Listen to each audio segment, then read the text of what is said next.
बोलिए बृहस्पति देव भगवान की जय, गुरुदेव भगवान की जय।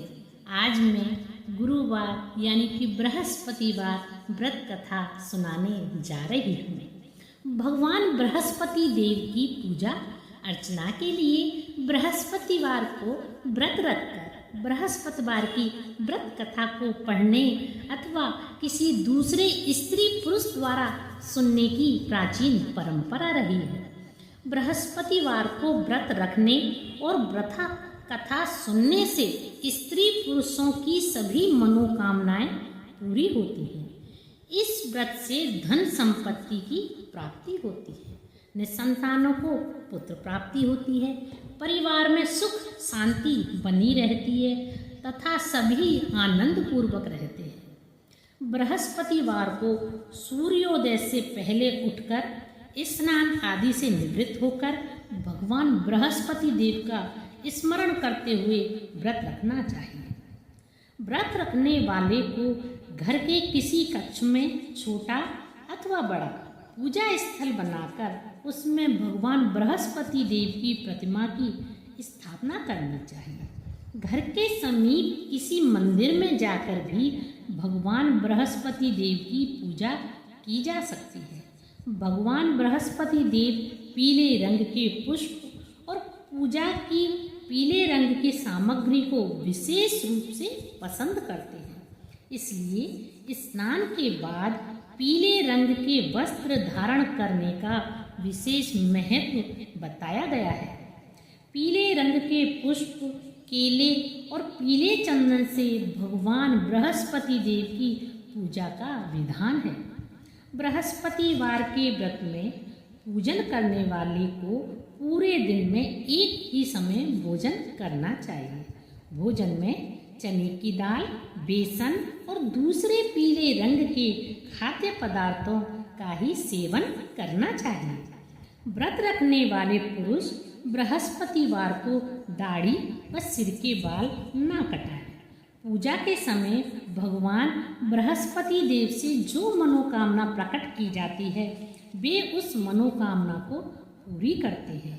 इस व्रत में व्रत कथा पढ़ने और सुनने का विशेष महत्व है। बृहस्पतिवार की व्रत कथा इस प्रकार है। प्राचीन समय में आर्यावर्त में दिग्विजय नामक एक राजा था। राजा दिग्विजय अपनी प्रजा के सुख दुख का बहुत ध्यान रखता था। राजा के महल से कोई निर्धन खाली हाथ नहीं जाता था। वह प्रतिदिन भगवान बृहस्पति देव की पूजा करने के लिए मंदिर में जाया करता था। हर बृहस्पतिवार को राजा भगवान बृहस्पति देव का व्रत रखता था। भगवान बृहस्पति देव की पूजा अर्चना के बाद व्रत की कथा सुनता तथा एक ही समय भोजन करता था। लेकिन उसकी रानी राजा के पूजा पाठ और व्रत को बिल्कुल भी पसंद नहीं करती थी। राजा ने उसे कई बार समझाया, लेकिन रानी के व्यवहार में कोई बदलाव नहीं आया। रानी कभी भी निर्धन को अन्न, वस्त्र आदि दान नहीं देती थी। इतना ही नहीं, वह राजा को भी व्रत रखने, निर्धन को धन, वस्त्र आदि का दान देने के लिए मना करती थी। एक बार जंगल में कुछ हिंसक जानवरों ने राजा दिग्विजय के नगर में घुसकर लोगों को मारना शुरू कर दिया। प्रजा ने जब राजा दिग्विजय से जंगली जानवरों के उत्पात की बात कही तो वह स्वयं उनके शिकार के लिए गया। राजा दिग्विजय शिकार पर गया हुआ था। रानी महल में प्रसन्नतापूर्वक झूला झूल रही थी।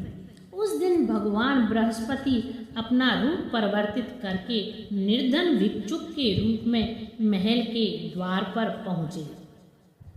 बृहस्पति देव ने रानी से भिक्षा मांगी तो रानी क्रोधित स्वर में बोली, हे भिक्षुक, सुबह से भिक्षा देते देते मैं तो परेशान हो गई हूँ। अभी मुझे महल में बहुत से काम हैं। महल के कामों से अवकाश मिले तो मैं तुम्हें कुछ भिक्षा दूँ।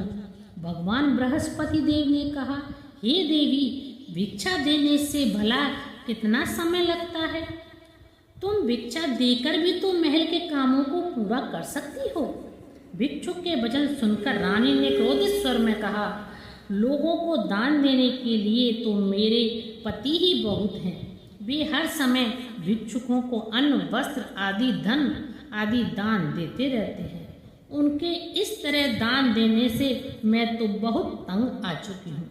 इससे तो अच्छा है हमारा सारा धन ही समाप्त हो जाए, ताकि प्रतिदिन दान देने के कष्ट से मुक्ति मिले। रानी की बात सुनकर भगवान बृहस्पति देव मन ही मन मुस्कुराते हुए बोले, हे रानी, भगवान तुम्हारी यह इच्छा अवश्य पूर्ण करेंगे। तुम इस समस्या से छुटकारा पानी चाहती हो तो बृहस्पतिवार को सुबह सूर्योदय से पहले मत उठना। जब सूर्य की तेज धूप निकल आए तभी उठना। फिर पूरे महल को गोबर से लीपकर सिर से पांव तक स्नान करना। अपने लंबे बालों को अवश्य धोना। राजा से कहना कि बृहस्पतिवार को हजामत अवश्य बनवाए। राजा को भोजन में मांस, मदिरा अवश्य देना। निरंतर 7 बृहस्पतिवार तक ऐसा करने से तुम्हें धन की मुसीबत से अवश्य मुक्ति मिल जाएगी। इतना कहकर भिक्षुक का रूप धारण किए हुए भगवान बृहस्पति देव कुछ दूर चलकर अदृश्य हो गए।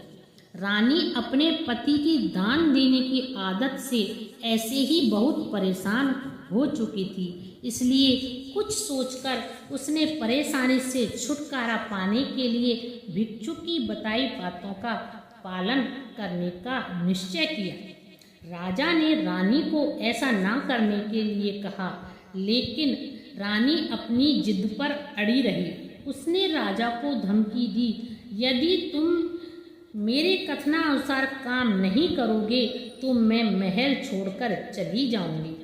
रानी की इस बात से राजा बहुत डर गया, क्योंकि रानी के महल छोड़ देने से पूरे राज्य में उसकी बदनामी हो सकती थी। विवश हो राजा को रानी की बात स्वीकार करनी पड़ी। 3 बृहस्पतिवार के बाद उसे कुछ करने की जरूरत ही नहीं पड़ी, क्योंकि तीसरे बृहस्पतिवार को ही सारा धन समाप्त हो गया। राजा का अन्न भंडार खाली हो गया। दूसरों को अन्न वस्त्र दान करने वाला राजा खुद अन्न के अभाव में भूखा मरने लगा। उस समय राजा ने अपनी रानी से कहा, रानी, अब मैं इस नगर में नहीं रह सकता। यहाँ तो हम किसी से भिक्षा भी नहीं मांग सकते, इससे हम अपमानित होंगे। अब मैं परदेश जा रहा हूँ, वहाँ कोई काम धंधा करूँगा, शायद हमारे भाग्य बदल जाए। यह कहकर रानी को महल में छोड़कर राजा धन कमाने के लिए परदेश चला गया। परदेश में उसने जंगल से लकड़ी काटकर लाने और नगर में बेचने का काम शुरू कर दिया। इधर रानी को कई कई दिन खाने को कुछ नहीं मिलता, अतः रानी अपने अच्छे दिनों की याद करके आंसू बहाती रही। एक दिन रानी ने भूख से परेशान होकर अपनी दासी से कहा, दासी, समीप के नगर में मेरी एक बहन रहती है, वह बहुत धनवान है। तू उसके पास जा और 5 सेर अनाज ले आ। उस अनाज से कुछ दिन तो पेट भरेगा, उसके बाद कहीं मेहनत मजदूरी करके काम चलाएंगे। रानी की बात सुनकर दासी चल पड़ी। जब दासी रानी की बहन के पास पहुंची तो वह भगवान बृहस्पति देव की पूजा अर्चना कर रही थी। दासी ने 5 सेर अनाज मांगा, लेकिन पूजा में व्यस्त बहन ने उसकी बात पर ध्यान नहीं दिया। दासी कुछ देर वहां बैठकर खाली हाथ महल में लौट आई। उसने रानी से आकर कहा, हे रानी, तुम्हारी बहन तो बहुत अभिमानी है। अधिक धन होने के कारण वह किसी की बात नहीं सुनती। मेरी बात का भी उसने कोई उत्तर नहीं दिया, बस पूजा पाठ करती रही। आखिर मुझे खाली हाथ ही लौटना पड़ा। रानी ने उदास मन से कहा, दासी, जब बुरे दिन आते हैं तो कोई सहायता नहीं करता। अपने भी मुंह मोड़ लेते हैं। यह सब हमारे भाग्य का दोष है। उधर पूजा पाठ के बाद रानी की बहन ने जब दासी की ओर देखा तो वह वहाँ से जा चुकी थी। बहन ने सोचा, अवश्य मेरी बहन पर कोई विपत्ति आ पड़ी है, तभी तो उसने दासी को भेजकर 5 सेर अनाज मंगवाया है। यह सोचकर वह एक घोड़ा गाड़ी पर सवार हो रानी से मिलने के लिए चल पड़ी। रानी के महल में पहुंचकर उसने कहा, बहन मुझे क्षमा करना, जब तुम्हारी दासी आई थी उस समय मैं बृहस्पति देव की पूजा कर रही थी, इसलिए पूरी व्रत कथा सुने बिना मैं उठ नहीं सकती थी। बृहस्पति देव यानी कि विष्णु भगवान का पूजन समाप्त करके जब मैं उठी तो तुम्हारी दासी वहाँ से लौट आई थी। रानी ने बहन को सारी दुख भरी कहानी सुनाकर कहा, मैंने दासी को 5 सेर अनाज लाने के लिए भेजा था। बहन ने रानी की कहानी सुनकर कहा, बहन मैं बृहस्पतिवार का व्रत रखकर भगवान बृहस्पति देव की पूजा करती हूँ। भगवान बृहस्पति देव सबका कल्याण करते हैं। तुम भी भगवान बृहस्पति देव का स्मरण करके अपने महल के किसी कक्ष में जाकर देखो, शायद अनाज रखा मिल जाए। बहन की बात सुनकर रानी ने मन में सोचा, उसकी धनवान बहन अवश्य ही उसका उपहास कर रही है, लेकिन भगवान बृहस्पति देव का नाम लेकर वह महल के एक कक्ष में गई। उस कक्ष में अंधेरे कोने में एक घड़ा रखा हुआ था। रानी ने उसमें हाथ डालकर टटोला तो सचमुच उस घड़े में अनाज भरा हुआ था। रानी बहुत हैरान हुई। उसने अपनी बहन से कहा, हे बहन, मुझे भी भगवान बृहस्पतिवार के व्रत की विधि बताओ, अब मैं भी उसका व्रत रखा करूँगी। तब बहन ने उसे बताया, हे रानी बहन, बृहस्पतिवार को सूर्योदय से पूर्व उठकर स्नान करके बृहस्पतिवार का व्रत रखना चाहिए, लेकिन उस दिन सिर नहीं धोना चाहिए।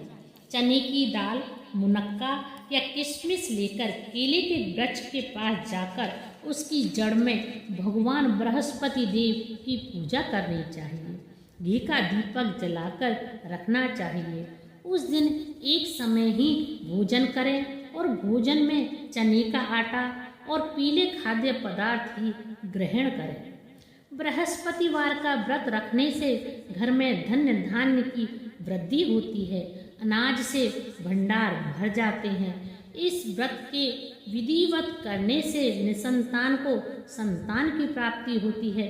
बहन के वचन सुनकर रानी ने तुरंत ही भगवान बृहस्पति का व्रत रखने का निश्चय कर लिया। 7वें दिन जब बृहस्पतिवार आया तो रानी ने बृहस्पतिवार का व्रत रखा। कहीं से मांगकर उसने चने और गुड़ का प्रबंध किया। चने की दाल से केले की जड़ में विष्णु भगवान का पूजन किया और घी का दीपक जलाकर भगवान बृहस्पति देव की पूजा की। रानी विष्णु भगवान के भोग के लिए पीले अन्न का कहीं से प्रबंध नहीं कर सकी, अतः वह मन ही मन परेशान होने लगी। उधर भगवान बृहस्पति देव रानी के विधिवत व्रत रखने के कारण उससे बहुत प्रसन्न हुए, अतः वह अपना रूप परिवर्तित करके 2 थालियों में पीला भोजन लेकर रानी के घर पहुँचे। भगवान बृहस्पति देव ने दासी से कहा, हे दासी, मैं तुम्हारी रानी के लिए व्रत का पीला भोजन लेकर आया हूँ। भोजन देकर वह चले गए। दासी ने रानी से भगवान बृहस्पति देव को भोग लगाकर उसे भोजन करने के लिए कहा। रानी को कुछ पता नहीं था। वह दासी से बोली, दासी, हमारी निर्धनता पर मेरा उपहास करती हो? तब दासी ने कहा, अभी अभी कोई आदमी मुझे 2 थाली में पीला भोजन देकर गया है। वेशभूषा से तो वह मुझे कोई पुजारी लगता था। रानी ने बृहस्पतिवार भगवान का भोग लगाया, फिर बचा हुआ भोजन दासी के साथ बैठकर ग्रहण किया।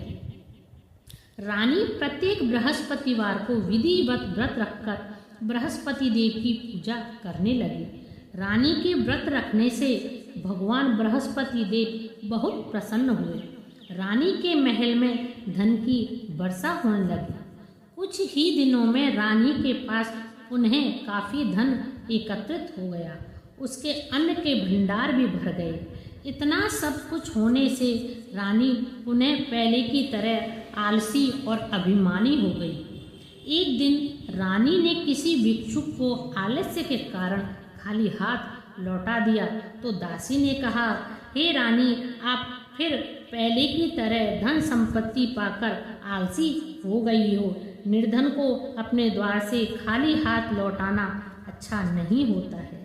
भगवान बृहस्पति देव की कृपा से हमें अत्यधिक धन और अन्न मिला है, इसलिए आलस्य छोड़कर हमें निर्धनों को दिल खोलकर दान देना चाहिए। दान देने से आपके परिवार का नाम होगा और भगवान बृहस्पति देव प्रसन्न होकर आपका कल्याण करेंगे।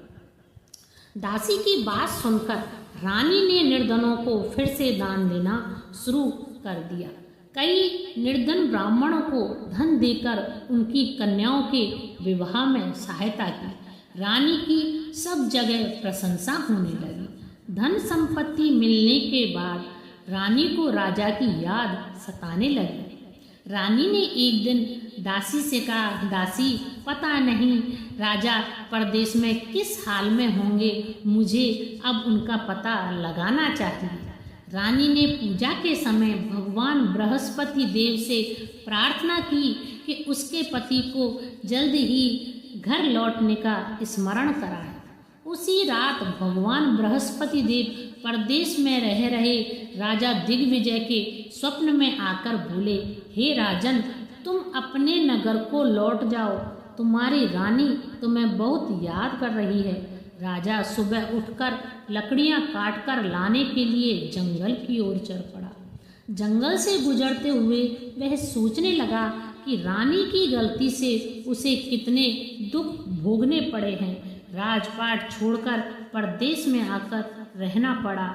जंगल से लकड़ियां काटकर नगर में बेचकर गुजारा करना पड़ा। उसी समय बृहस्पति भगवान एक सन्यासी के वेश में राजा के पास पहुँचे। भगवान ने राजा से पूछा, हे लकड़हारे, तुम किस चिंता में डूबे हो?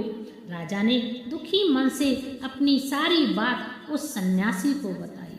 उसकी कथा सुनकर सन्यासी ने कहा, हे लकड़हारे, तुम्हारी पत्नी ने भिक्षुक को धन नहीं देने के लिए आलस्य किया था। इससे भगवान बृहस्पति देव क्रोधित हो गए थे। उनके क्रोधित होने से ही तुम्हारी ऐसी हालत हुई। लेकिन अब चिंता करने की कोई बात नहीं है। तुम घर लौटकर विधिवत भगवान बृहस्पति देव का व्रत रखना आरंभ कर दो। बृहस्पति देव का व्रत रखकर चने की दाल और गुड़ को जल के भरे बर्तन में डालकर केले के वृक्ष की पूजा करो। इसके बाद व्रत की कथा सुनो। स्वयं भी व्रत कथा कह सकते हो। इस प्रकार व्रत करने से भगवान बृहस्पति तुम्हारी सभी मनोकामनाएं पूरी करेंगे। राजा ने सन्यासी से कहा, हे सन्यासी, मैं भगवान बृहस्पति देव की पूजा करना तो चाहता हूँ, लेकिन लकड़ियाँ काटकर बेचने से बस अपना पेट ही भर पाता हूँ। भगवान की पूजा के लिए धन कहाँ से लाऊं? राजा की बात सुनकर सन्यासी का रूप धारण किए भगवान बृहस्पति देव ने कहा, भगवान बृहस्पति देव का स्मरण कर तुम जंगल में जाकर लकड़ियाँ काटना, फिर उन्हें नगर में ले जाकर बेचना। तुम्हें इतना धन मिल जाएगा तुम अपने भोजन के साथ गुड़ और चने भी खरीद सको। यह कहकर सन्यासी ने भगवान बृहस्पति देव की कथा लकड़हारे को सुनाई। बृहस्पति देव की कथा। प्राचीन समय में बसंतपुर नगर में एक निर्धन ब्राह्मण रहता था। ब्राह्मण की कोई संतान नहीं थी। उसकी पत्नी बहुत फुअड़ औरत थी। वह सुबह काफ़ी धूप निकलने के बाद उठती थी। प्रतिदिन स्नान भी नहीं करती थी और भगवान की पूजा करने की भी तो वो सोच भी नहीं सकती थी। सुबह उठते ही वह पहले भोजन करती, घर में सफाई करना उसे कतई पसंद नहीं था। ब्राह्मण अपनी पत्नी के इस आचरण से बहुत दुखी रहता था। भगवान की अनुकंपा से उस ब्राह्मण की पत्नी को एक 10वें महीने में कन्या पैदा हुई। निर्धन ब्राह्मण कन्या के जन्म से बहुत दुखी हुआ। धीरे धीरे ब्राह्मण की कन्या बड़ी होने लगी। बचपन से ही उस कन्या की रुचि भगवान विष्णु की पूजा में थी। वह प्रातः उठते ही स्नान आदि करके भगवान विष्णु की पूजा करने मंदिर में जाती थी। बृहस्पतिवार को व्रत रखकर विधिवत पूजा पाठ करती थी। फिर पढ़ने के लिए पाठशाला में जाती। घर से चलते हुए वह मुट्ठी में जौ भरकर ले जाती और रास्ते में थोड़े थोड़े जौ गिराती जाती थी। जब वह पाठशाला से घर लौटती तो जौ के वे दाने सोने में बदले हुए मिलते। लड़की सभी सोने के दाने बीन लाती थी। एक दिन जब वह सोने के दानों को साफ कर रही थी तो उसकी माँ ने कहा, बेटी, सोने के दाने साफ करने के लिए तो सोने का सूप भी होना चाहिए। अगले दिन बृहस्पतिवार था। उसने भगवान बृहस्पति देव की पूजा करते हुए प्रार्थना की, हे भगवान, यदि मैंने आपका व्रत विधिवत किया हो तो मुझे सोने का सूप दे दो। भगवान बृहस्पति देव ने उसकी मनोकामना पूरी करने का वचन दिया। पाठशाला से लौटते समय उसे रास्ते में एक सोने का सूप पड़ा हुआ मिला। घर लौटकर सोने का सूप अपनी माँ को दिखाकर वह सोने के दाने साफ करने लगी। उस सुंदर लड़की को सोने के सूप में जौ साफ करते हुए देखकर राजकुमार उस पर मोहित हो गया। महल में लौटकर राजकुमार ने राजा से उस लड़की से विवाह करने की इच्छा प्रकट की तो राजा ने ब्राह्मण को महल में बुलाकर राजकुमार से उसकी लड़की के विवाह की बात कही। ब्राह्मण सहर्ष तैयार हो गया। धूमधाम से उस लड़की का विवाह राजकुमार से हो गया। दुल्हन बनकर ब्राह्मण की लड़की महल में चली गई। लड़की के जाने से ब्राह्मण फिर निर्धन हो गया। उसे कई कई दिन भोजन भी नहीं मिलता था। बहुत दुखी होकर ब्राह्मण एक दिन अपनी लड़की के पास गया। अपने पिता से निर्धनता का समाचार सुनकर उसने बहुत सा धन देकर पिता को विदा किया। उस धन से ब्राह्मण के कुछ दिन तो आराम से गुजर गए, लेकिन जल्दी ही सारा धन समाप्त हो गया और फिर भूखों मरने की नौबत आ गई। ब्राह्मण अपनी लड़की से धन लेने के लिए फिर महल में पहुंचा।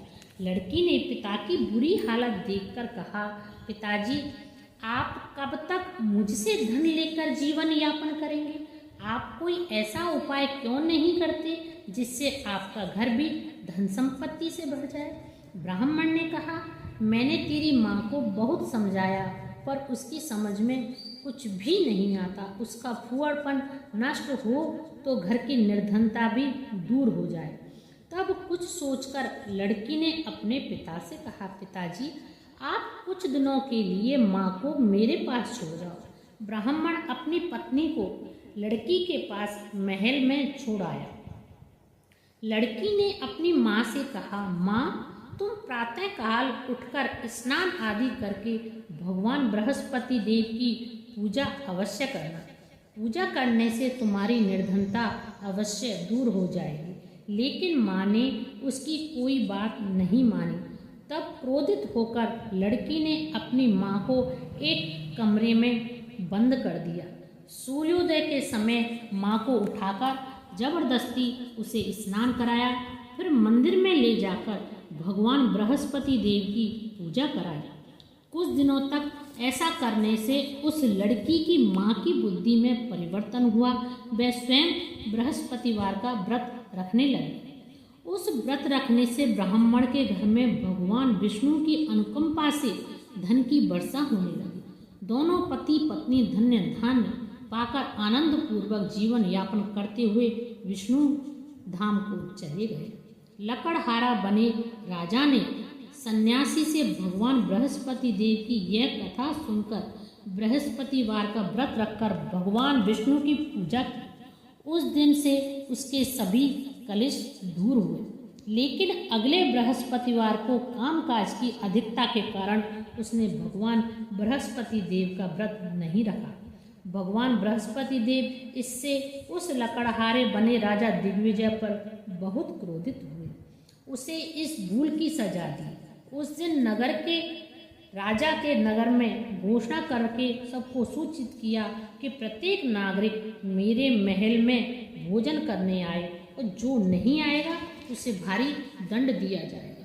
लकड़हारा बने राजा ने उस नगर के राजा की घोषणा को तो सुनी, लेकिन जंगल से लकड़ी काटकर लाने और उसे बेचने में देर हो जाने के कारण वह समय पर महल में भोजन करने नहीं पहुंच सका। अतः राजा के सैनिक लकड़हारे को पकड़कर महल में ले गए। राजा ने उसे महल के एक कक्ष में बैठाकर भोजन कराया। उस कक्ष में एक खूंटी पर रानी का सोने का हार टंगा हुआ था। लकड़हारा अकेला उस कक्ष में भोजन कर रहा था। तभी उसने एक आश्चर्यजनक घटना घटते देखी। देखते ही देखते वह खूंटी हार को निगल गई। थोड़ी देर के बाद नगर के राजा ने हार को गायब देखा तो लकड़हारे को कारावास में डलवा दिया। लकड़हारा मन ही मन अपने भाग्य को कोसने लगा। तभी उसे जंगल में मिले सन्यासी का स्मरण हो आया। थोड़ी देर में भगवान बृहस्पति देव सन्यासी के रूप में उसके सामने प्रकट हुए और कहा, हे लकड़हारे, तूने भगवान बृहस्पति देव की पूजा नहीं की, इसी कारण तुम्हें कष्ट हुआ है। लेकिन अब चिंता मत करो, बृहस्पतिवार के दिन कारागार के दरवाजे पर पैसे पड़े हुए मिलेंगे। भगवान बृहस्पति देव का व्रत रखकर उन पैसों से पूजा की सामग्री मंगाकर उनकी पूजा करोगे तो तुम्हारे सब दुख दूर हो जाएंगे। बृहस्पतिवार के दिन दरवाजे पर पड़े मिले पैसों से चने और गुड़ मंगाकर लकड़हारे ने बृहस्पतिवार की कथा सुनाई तो भगवान बृहस्पति देव ने प्रसन्न होकर उस नगर के राजा को स्वप्न में लकड़हारे को कारागार से मुक्त करने को कहा। सुबह राजा ने अपने कक्ष में जाकर देखा तो खूंटी पर रानी का हार मिल गया। राजा ने लकड़हारे को मुक्त कर दिया और उसे बहुत सारा धन और आभूषण देकर विदा किया। लकड़हारा बना राजा उस नगर से चलकर अपने नगर में पहुंचा तो उस नगर में कुएं, धर्मशाला, बाग बगीचे देखकर बहुत प्रसन्न हुआ। राजा ने एक व्यक्ति से पूछा, ये कुएं धर्मशाला किसने बनवाई है? उस व्यक्ति ने राजा को बताया, ये सब रानी और उसकी दासी ने बनवाए हैं। राजा नगर के जिस भी आदमी से इसके बारे में पूछता सब रानी और दासी का ही नाम बताते। राजा जब महल में पहुंचा तो रानी ने उसका भव्य स्वागत किया। तब राजा ने निश्चय किया कि सप्ताह में एक बार तो सभी बृहस्पति देव का व्रत तथा पूजन करते हैं, परंतु मैं प्रतिदिन व्रत किया करूँगा और दिन में 3 बार कथा कहा करूँगा। अब राजा हर समय दुसाले में चने की दाल बांधे रहता तथा दिन में 3 बार बृहस्पति देव की कथा कहता। कुछ दिनों के बाद राजा को अपनी बहन की याद आई। एक दिन घोड़े पर सवार होकर राजा अपनी बहन से मिलने पहुंचा। अभी राजा नगर के बाहर पहुंचा ही था कि उसने कुछ लोगों को एक शव को ले जाते हुए देखा। राजा को स्मरण हो आया कि आज उसने किसी को बृहस्पतिवार की व्रत कथा नहीं सुनाई। राजा ने उन लोगों को रोककर कहा, भाइयों, आप सबको ले जाने से पहले मेरे बृहस्पतिवार की कथा सुनिए। राजा ने कहा तो लोग उन पर क्रोधित हुए, तुम पागल तो नहीं हो गए हो? लेकिन कुछ बूढ़े लोगों ने कहा, अच्छा भाई, साथ चलते चलते तुम अपनी कथा सुना। राजा ने चलते हुए आधी कथा ही सुनाई थी कि सब हिलने लगा। राजा के पूरी कथा सुनाते ही सब उठकर बैठ गया। लोगों ने हैरानी से दांतों तले उंगली दबाई और अगले बृहस्पतिवार से भगवान बृहस्पति देव का व्रत रखने व कथा सुनने का निश्चय कर लिया। घोड़े पर सवार राजा चलते हुए एक किसान के पास पहुंचा। किसान अपने खेत में हल चरा रहा था। उसे देखकर राजा ने कहा, अरे भाई, पहले मुझसे बृहस्पतिवार की कथा सुन लो। किसान झुंझलाकर बोला, हे भाई, तुम देखते नहीं हो, जितनी देर में तुम्हारी कथा सुनूंगा उतनी देर में तो मैं पूरे खेत में हल चला लूँगा। राजा निराश होकर चलने लगा। तभी किसान के बैल लड़खड़ाकर जमीन पर जा गिरे। किसान के पेट में जोरों का दर्द होने लगा। तभी किसान की पत्नी खाना लेकर आई तो उसने किसान से इस बारे में पूछा। किसान ने घुड़सवार की पूरी कहानी सुनाई। किसान की पत्नी दौड़ती हुई राजा के पास पहुंचकर हाथ जोड़कर बोली, भैया, मैं तुम्हारी कथा सुनने को तैयार हूँ। राजा ने उसके साथ खेत पर पहुंचकर बृहस्पतिवार की कथा सुनाई। कथा समाप्त होते ही बैल उठकर खड़े हो गए और किसान के पेट का दर्द भी ठीक हो गया। राजा बहन के घर पहुंचा तो उसकी बहुत आवभगत हुई, लेकिन अगले दिन सुबह उठकर राजा ने देखा घर के सभी लोग भोजन कर रहे हैं। किसी भूखे को बृहस्पतिवार की कथा सुनाए बिना राजा भोजन नहीं करता था। उसने बहन से कहा, बहन, क्या घर में कोई ऐसा व्यक्ति है जिसने अभी तक भोजन ना किया हो? तो उसकी बहन बोली, भैया, हमारे घर में तो क्या, आपको पूरे नगर में ऐसा कोई व्यक्ति नहीं मिलेगा जिसने सुबह सुबह भोजन ना किया हो। तब राजा ने बहन से घर से निकलकर उस नगर में बिना भोजन किए व्यक्ति की तलाश की। एक गडरिये के घर में उसका बेटा बीमार होने के कारण भूखा रह गया था। राजा के ने उस बेटे को जाकर बृहस्पतिवार की कथा सुनाई। कथा सुनते सुनते ही गडरिये का बीमार बेटा ठीक हो गया। सबने राजा की बहुत प्रशंसा की। एक दिन राजा ने अपनी बहन से कहा, बहन, अब हम अपने घर को जाना चाहते हैं, तुम भी मेरे साथ चलो, कुछ दिन वहाँ रहकर लौट आना। राजा की बहन ने अपनी सास से पूछा तो सास ने ताना देते हुए कहा, बहू, मायके जाना तो अकेली जाना, मेरे पोतों को नहीं ले जाना, क्योंकि तुम्हारे भाई के कोई संतान नहीं है। कहीं तुम्हारी भाभी मेरे पोतों पर कोई जादू टोना ना कर दे। दूसरे कक्ष में बहन की सास की बात सुनकर राजा बहुत दुखी हुआ तथा अकेला ही अपने नगर को लौट पड़ा। जब वह अपने नगर के निकट पहुंचा तो रानी ने राजा से कहा, आप तो अपनी बहन को लाने गए थे, फिर बहन को क्यों नहीं लाए? राजा ने दुखी होते हुए कहा, रानी, हम निसंतान हैं, इसलिए कोई हमारे घर आना पसंद नहीं करता। रानी ने राजा को समझाया, हे राजा, हमें बृहस्पति देव ने सब कुछ दिया है, अब भगवान बृहस्पति देव हमें संतान भी अवश्य देंगे। बृहस्पतिवार को विधिवत व्रत रखते हुए राजा रानी ने भगवान बृहस्पति देव से संतान के लिए प्रार्थना की। कुछ दिनों के बाद उन्होंने स्वप्न में दर्शन देते हुए कहा, हे राजन, तेरी मनोकामना पूरी होगी। एक सप्ताह बाद ही रानी गर्भवती हो गई। 10वें महीने के आरंभ में ही रानी ने एक सुंदर पुत्र को जन्म दिया। राजा रानी जीवन पर्यंत बृहस्पतिवार का व्रत रखते रहे। उनके घर में धन की वर्षा होती रही। आनंद पूर्वक जीवन यापन करते हुए राजा रानी भगवान बृहस्पति देव की अनुकंपा से मोक्ष को प्राप्त करके सीधे बैकुंठ धाम को पहुंच गए। बृहस्पतिवार को विधिवत व्रत रखकर जो स्त्री पुरुष भगवान विष्णु की पूजा करते हैं, भगवान उनकी सभी मनोकामनाओं को पूरा करते हैं। इति श्री बृहस्पति व्रत कथा संपूर्णम। ओम श्री हरे नमः। श्रीमन्नारायण नारायण नारायण, श्रीमन्नारायण नारायण नारायण। बोलिए विष्णु भगवान की जय, बृहस्पति देव भगवान की जय, गुरुदेव भगवान की जय। ओम जय बृहस्पति देवा, स्वामी जय बृहस्पति देवा। छिन छिन भोग लगाऊं, पल पल भोग लगाऊं, कदली फल मेवा। ओम जय बृहस्पति देवा, तुम पूर्ण परमात्मा, तुम